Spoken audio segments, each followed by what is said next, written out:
Welcome to the next part of my inventory series, which is going to be eyes.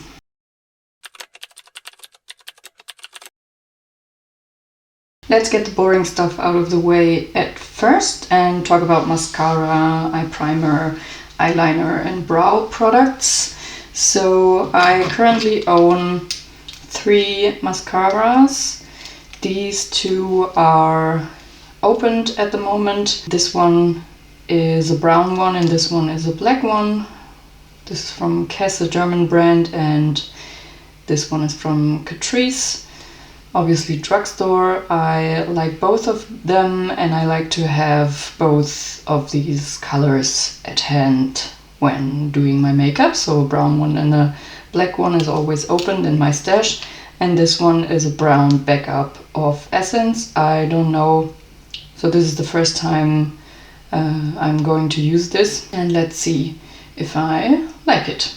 So 3 mascaras, very much fine with that category. Going to eye primers.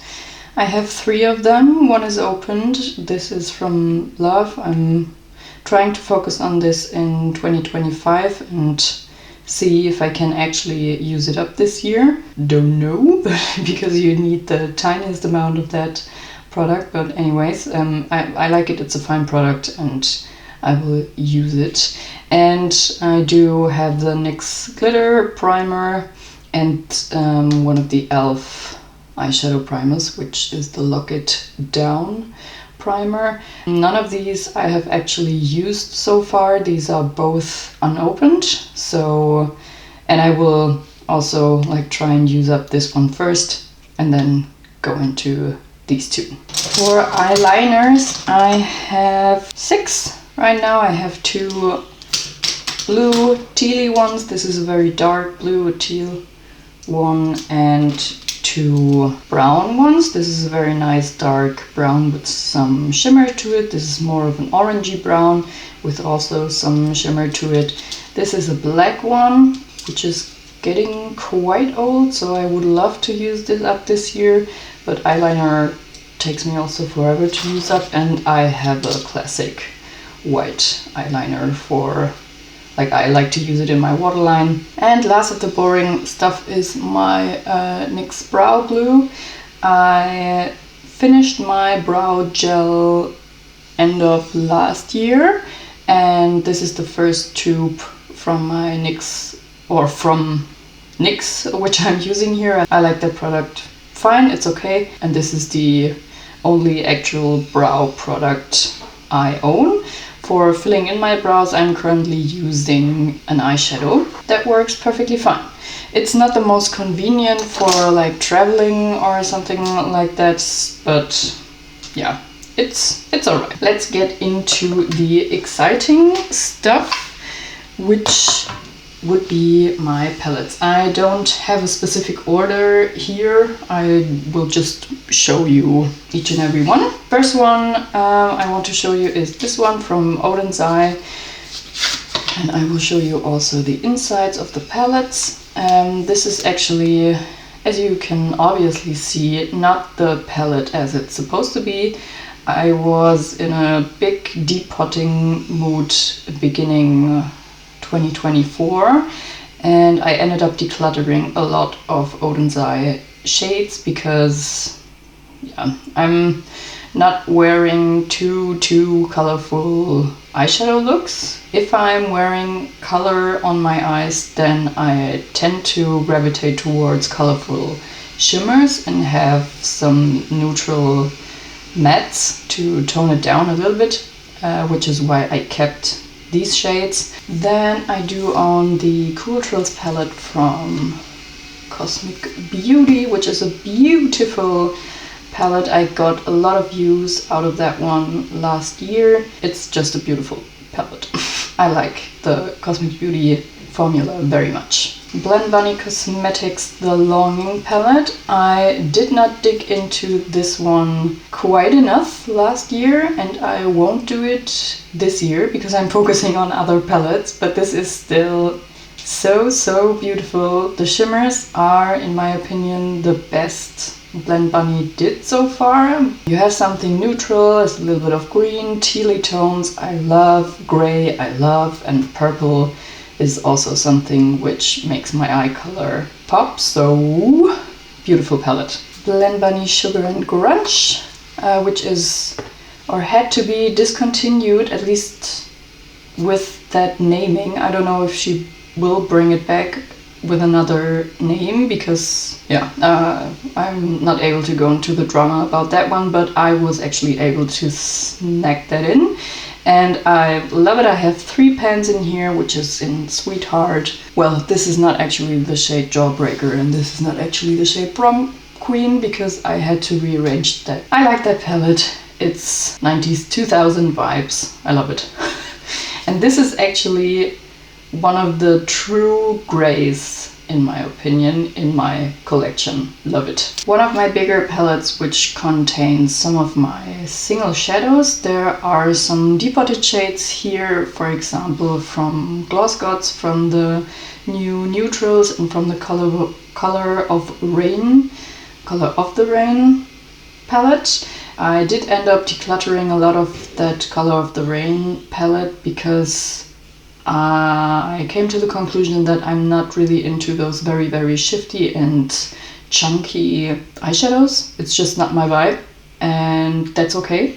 So I rehomed a lot of those shades, but I wanted to keep at least some of them because I enjoy them, but not as much that it would reasonable to have a whole palette of like those special shades in my collection. Anyways, we have some ColourPop shades here on the top, and we have some Lethal Cosmetics shades here. This is a repressed one out of, or a Franken one out of some drugstore shades. And what else do we have here? No, that's all Lethal. So this is basically my single shadow collection. You will see some more, but kind of colorful, which is nice to have in my collection, but I didn't get a ton of use out of these ones as well, unfortunately, so far. Alright, another Lethal eyeshadow palette, which I'm just realizing none of these shades are from Lethal Cosmetics. We're having some Love Cosmetics here from my oldest palette, and those are 2 shades from a Revolution palette I depotted. I decluttered most of the shades because they were like awful to work with. We have some other we have some other Love shades here. So these are probably all from the Love palette I used to own and depotted, and these shades here are repressed eyeshadows from drugstore, from Catrice and Essence shades, I believe. Yeah, so this is kind of miscellaneous here. Natasha Denona, I Need a Nude. I had to get that when it released, and I ended up rehoming all of the peachy shades in here because those are just not my vibes, but the other ones I pretty much enjoy. Already get quite some use out of that palette. The dip in Muse is like insane. There has to be pan like very near, and this one is actually a shade from the My Dream palette, so I did quite a bit of rearranging here also, but I enjoyed that. Alright, this one you might have seen already on my channel. This is my Pan palette for 2025. It is a mixture of Retro Glam and the Glam palette, and I, to be honest, love that color story. It's awesome. I'm just like, I love looking at these colors together. It's crazy. I really, really love it. Another Natasha Denona Glam palette. Obviously not the Glam palette anymore. It's a mixture of the pastels, the Retro Glam, the Glam palette, and some drugstore options here. This is also a palette I want to focus on in 2025, more as a sidekick option. Wanted to have some colorful options, and this is it. And the Natasha Denona series with the Xenon palette. Did I regret actually buying this? Well, I love this shade here especially because it is the most beautiful sparkly topper shade with the most beautiful undertone for me. You can also build it up to make it really, really, really sparkly, but the undertones of the mattes are like not the greatest for me. Like this one looks very, very light in the pan, but on me, if I build it up, you can actually make it quite a bit darker than it appears here in the pan. But those two are too blue based for my liking. I like a true gray color, and I know on different skin tones it might be that they appear more gray than they do on me, but as I have a very rosy undertone, this is not what I like prefer in a gray eyeshadow, which is why I mentioned on the Blend Body Sugar and Grunge, for example, or the Longing palette, they have true gray, or for me, a true gray undertone, or this is a true gray for me. Those are not true grays for me, they are turning too blue in my opinion, but I still like using these.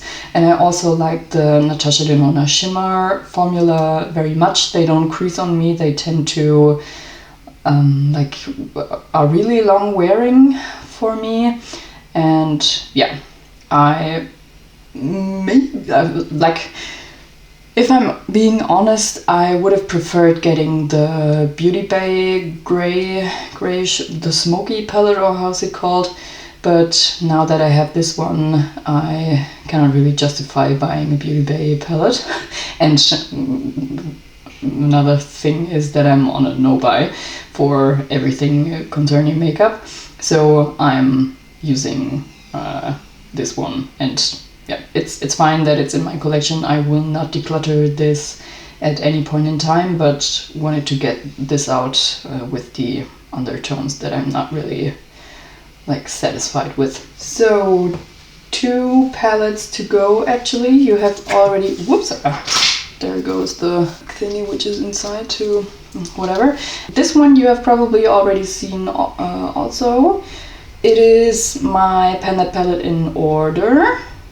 I'm just realizing that I'm missing one palette. So this is my Pan palette in order. You can see here some Ofra shades from the Lifestyle Draft palette, and there are 2 Gloss God shades and 2 Colourpop shades in here.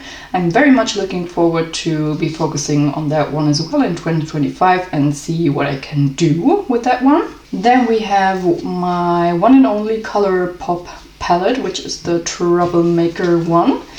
You can, whoops, rude. You can see we have 3 quite some pans in here. And this one is also quite used, this one is also quite used, the darker shades are also used, but you cannot really see it. I love the color story. That one here is also pretty nice gray for me. That is actually appearing pretty dark on me.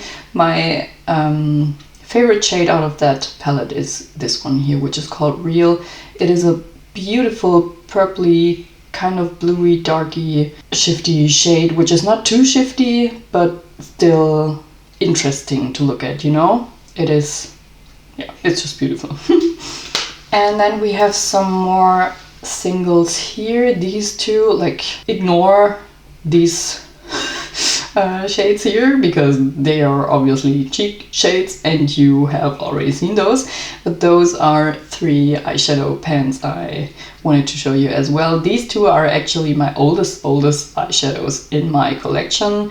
I did buy them probably in 2020, I'm not sure, and this is the shade I was talking about when I said I'm using an eyeshadow to fill in my eyebrows. That works quite alright. It's quite a bit dark, but it works. And I have pan. I will get the last palette which is missing and I'll be back in a sec. Baby Panda palette, it is too cute because it is so small, and this is why I probably forgot to take it out of my makeup table. And this is my Baby Panda palette. You have probably seen or might have seen it already on my channel as well. These are depotted shades of my Love palette, which is also I bought it in 2021. That makes it one of my oldest eyeshadow palettes in my collection, and I want to focus on these shades in 2025 as well. Really much looking forward to that one because it has some purple color to it. It has a taupey tone, a darker tone, and the shimmers are all right. This is pretty much Fallout City. I have to like spray it and be very careful to use it, but anyways, I wanted to show it some love in 2025 and then decide at the end of the year whether I want to retire it or not. So let's see. And that was basically my inventory part eyes edition. I hope you enjoyed and I hope you have a good one. See you in my next video. Bye bye.